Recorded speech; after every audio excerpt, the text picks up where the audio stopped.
"Don't be afraid, George," said the man with the yellow hat. "This witch is our friend." This witch took off her mask. It was Mrs. Gray after all. "Oh dear," she said. "Did I forget to tell you this was a costume party?" "Ah, how funny is that?" George had never been to a costume party before. Inside, he saw more people that he knew. They were all wearing costumes. There was his friend, Betsy, dressed up like an astronaut. And that was Bill, or was it? Why, he looked just like a mummy.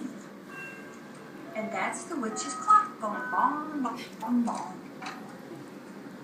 George wanted to wear a costume, too. "I have some dress-up clothes upstairs," said Mrs. Gray. "Would you like to see them? Or to help make a costume, George? They're upstairs." She points up the stairs. Mrs. Gray took George to a room with a big trunk filled with clothes. "Borrow anything you like, George," she said. "I have just the thing for your friend who's downstairs." George tried on lots of costumes. The first was too big. The next was too small. Another was too silly. And this was too scary. I don't know what scary is, do you? Nothing's too scary. And at last, George found a costume that was just right. George was a rodeo cowboy. He wore a vest and pants with fringe all over. He even had a lasso and a hat. If only he could see himself in the mirror. George was curious, remember? Could he see himself if he stood on the bed, maybe? No, he needed to jump higher. George bounced a little, boing, boing, just a little.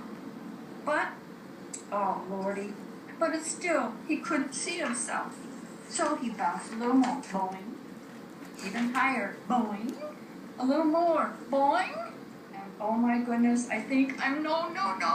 Soon George was having so much fun, he forgot all about looking in the mirror, and he bounced as high as he could until, oh, what do you think happened? Oh no. Crash! George bounced off the bed, he smashed into the night table, and got tangled up in the tablecloth. Suddenly, everything went dark. George heard the people downstairs gasp. "Oh, what was that? Was that a ghost?" A ghost? George did not want to meet up with a ghost alone. He dashed out of the room and down the hall. He wanted to get back to his friend in a hurry, and he knew the fastest way to go. He hopped onto the stair rail and sailed, whoosh, sailed down the stairs.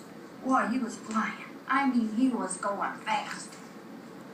"It is a ghost!" someone screamed. Everyone turned. They looked scared, and they were looking at George. The ghost must be right behind him. Oh no! Oh no!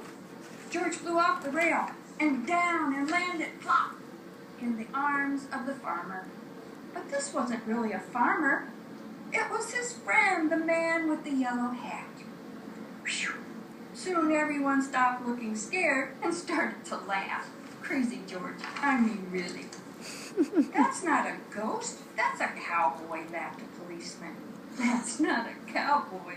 That's a monkey," giggled the princess. "Ha! That's not even just a monkey," said Betsy. It's curious, George. Everyone clapped and cheered. They liked George's Halloween tricks. Pretty funny. "You gave us quite a good scare, George," said Mrs. Gray. "And I'm glad to see you found some interesting costumes. Now, why don't I take your costumes out